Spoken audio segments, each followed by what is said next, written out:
Good morning, students. This is Professor Harush Patil. In this particular video, we are going to deal with regular and irregular configurations of buildings. How this regular and irregular configurations of earthquake resistant buildings are going to affect that particular structures. We are going to say it now.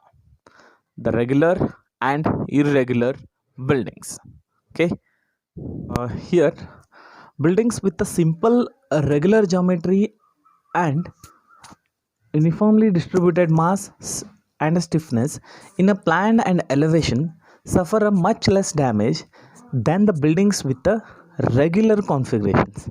Means the buildings with a simple regular geometry, means if you can call some rectangular, some square buildings are going to have less damage in case of earthquake rather than it is having a irregular shape of the buildings.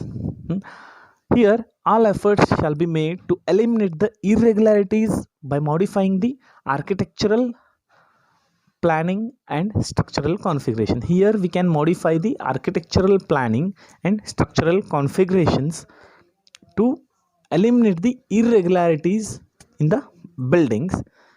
The limits of irregularities for seismic zones 3, 4 and 5 and special requirements are given in IS 1893-2016 table number 5 and 6. The limits of irregularities, how much irregularity is allowed, how much it is not allowed, those things have been given in IS 1893-2016 in table number 5.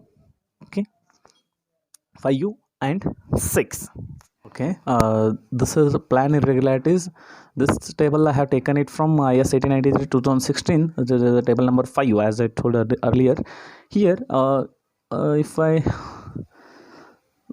dealing with plan irregularities, here in plan irregularities, how many types of irregularities are there? The first one is torsional irregularity. Second one is the re-entrant corners. And the third one is floor slabs having a excessive cutouts. The fourth one, just I'll read out here. First one is out of plane offsets in a vertical elements. And the fifth one is non-parallel lateral force system. Okay, total 5 types of planned irregularities. We shall discuss this in detail now. Here, in these 5 types of plan irregularities, the first comes as torsional irregularity. In this torsional irregularity, okay, coming to the next slide. Here I can show you the torsional irregularity. What is torsional irregularity? We'll discuss now. You can see torsional irregularity here. Usually a well proportioned building does not twist about its vertical axis. If the building is well proportioned, it is not going to twist about its vertical axis. Then there is no question of torsional effect or a torsional irregularity. Now we shall discuss when will face this torsional irregularity in the building. According to IS 1893, a building is said to be torsionally irregular. If according to IS 1893, if a building is said to be torsionally irregular when the maximum horizontal displacement of any floor in the direction of a lateral force at one end of the floor is more than 1.5 times its minimum horizontal displacement at the far end of the same floor in the direction. Okay, see the maximum horizontal displacement of any floor in the direction of lateral force. In the direction of lateral force means in the direction of earthquake force, maximum horizontal displacement at any floor in the direction of lateral force at any floor you can consider here. If I am considering this as a floor, here maximum horizontal displacement. This is a maximum horizontal displacement, and this is minimum horizontal displacement. At the far end, this is one end, and this is other end. And here, this you people have seen now. This is a minimum displacement, and this is the maximum displacement. This maximum we'll see it here.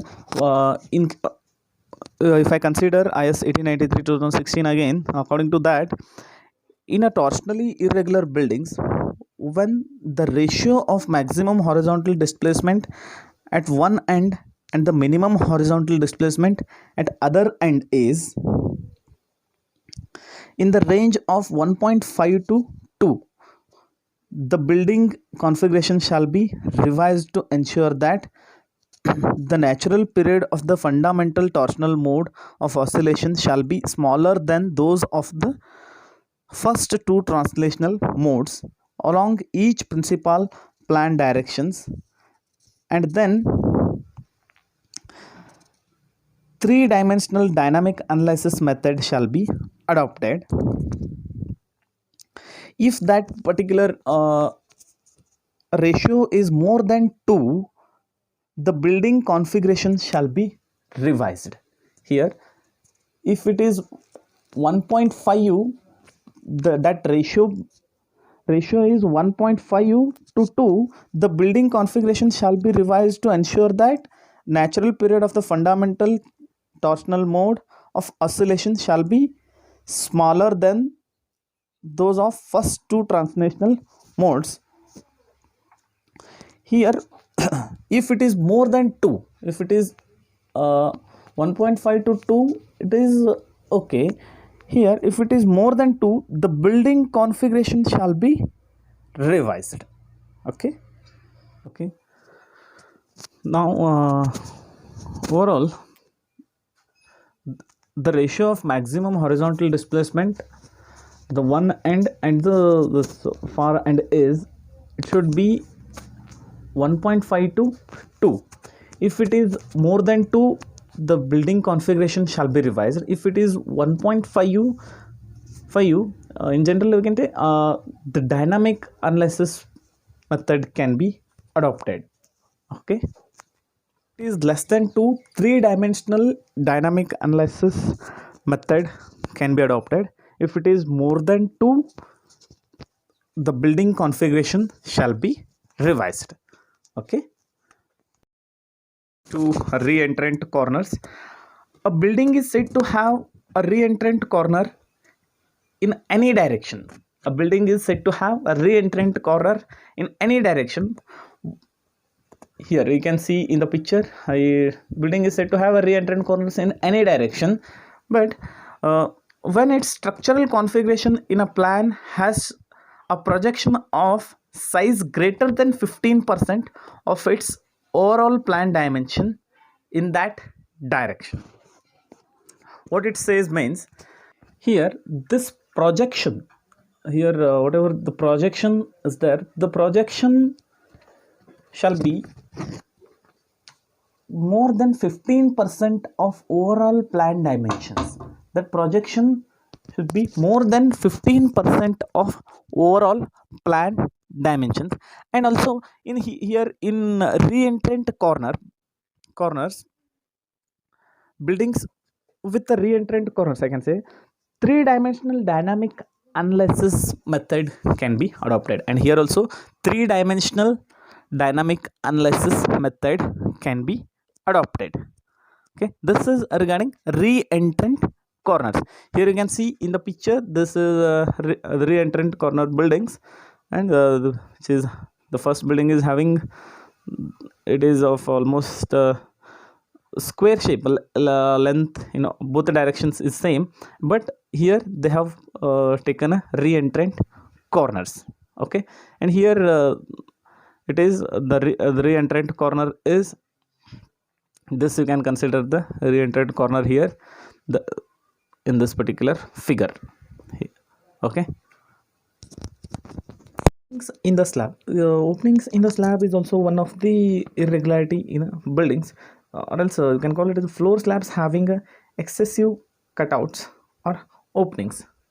for this type of cutouts. See here, this here in the figure you can see the first one. My cursor is here. You can see that the first plan is opening located anywhere in the slab, means this is a total area. Here you can consider the bigger rectangle, you can consider it as total area, and the smaller, a naught means it is the portion which is cut, and here this portion is greater than 50% of this particular total area. When it is located in the at anywhere in the slab or else the center, you can say. If you consider this figure here, a naught is greater than 10% of total area. It is greater than 10% of the total area. It should be 10% of the total area here, opening located along any edge of the slab. Here it is any edge of the slab. If this opening is located at the edge of the slab, it means less than or equal to 50% of the floor slab shall be taken as rigid or flexible depending on the location and size of the openings. Here you can see the less than or equal to 50% of the floors shall be taken as rigid or flexible depending on the location and size of the openings, and more than 50% the floor shall be taken as flexible. If it is more than 50%, the floors shall be flexible. Here the more than 50% means the first figure you can consider it as flexible, and here you can consider it as rigid or flexible based on the location of the opening. Okay, this is regarding your openings in the slab. This is also one of the irregularity. Okay, out of plane offsets in a vertical elements. Out of plane offsets in a vertical element. This is also one of the planned irregularity. In here again I have taken this figure from IS 1893-2016. Coming to out of plane offsets in a vertical elements. A building is said to have out of plane offsets in a vertical elements when a structural walls or frames are moved out of plane in any story along the height of the building. Here you can see the structural walls or frames. Here you can see the cursor. This wall or frame is moved out of the plane in any story of the building. Here they have shown in this particular story, but this wall can move any story of the building. If it is moving the third story or second story, then also it is also called as out of plane offsets in vertical elements. Okay, here for IS 1893-2016 has given two conditions for the these kind of buildings. First one is for zone 2. Zone 2 they have given specialist literature shall be referred for the design of such buildings. So for specialist literature shall be referred for the design of such buildings located in the zone 2, seismic zone 2. If these kind of buildings are located in zone 2, you have to refer a specialist literature shall be preferred. If the building is located in the zones 3, 4 and 5, again two conditions they have given in IS 1893-2016. The first one is a lateral drift shall be less than 0.2% in the story having an offset, and the story having an offset and in the stories below, and specialist literature shall be referred for the removing irregularities arising due to out of plane offsets in a vertical elements. This is for IS for zone 3, 4, 5. Okay, zone 3, 4, 5. These two condition. So first one is a lateral drift shall be less than 0.2% in the story having the offset and in the stories below. In the story having offset and in the stories below of that particular offset. Okay. Next is specialist literature shall be referred for removing the irregularity arising due to out of plane offsets in a vertical elements. Okay. Coming to the last one, that is a non-parallel lateral force system, which is also one of the plan irregularity. The buildings undergo complex earthquake behavior and hence damage occurs when the buildings do not have lateral force resisting systems oriented along two plan directions that are orthogonal to each other. Non-parallel lateral force resisting system means when the buildings do not have lateral force resisting system oriented along two plan directions. It should orient along the two plan directions that are orthogonal to each other. Then the building is said to have non-parallel system when vertically oriented structural systems are resisting lateral force are not oriented along the two principal orthogonal axes in a plan. Non-parallel lateral force system. Here in the figure you can see the non-parallel lateral force systems. The first one is showing a non-parallel lateral force system of moment frame building. This is of moment frame building and this is of moment frame building with the structural walls. Here these are the structural walls. Here you can see the cursor. These are the structural walls. Okay, the structural walls with the non-parallel lateral force system. Okay, this is regarding plan irregularities in a buildings. Plan irregularities in a buildings. In the next class we can see about vertical irregularities in the building. Okay, this is regarding your plan irregularities in the building. In for this plan and vertical irregularities, each and everything they have mentioned in IS 1893 2016. Once again I am telling, it is each and everything is given in IS 1893 2016. Please go through with IS 1893 2016. It is very helpful for plan and vertical irregularities topic. Everything, even I have referred the many more things from IS 1893 2016.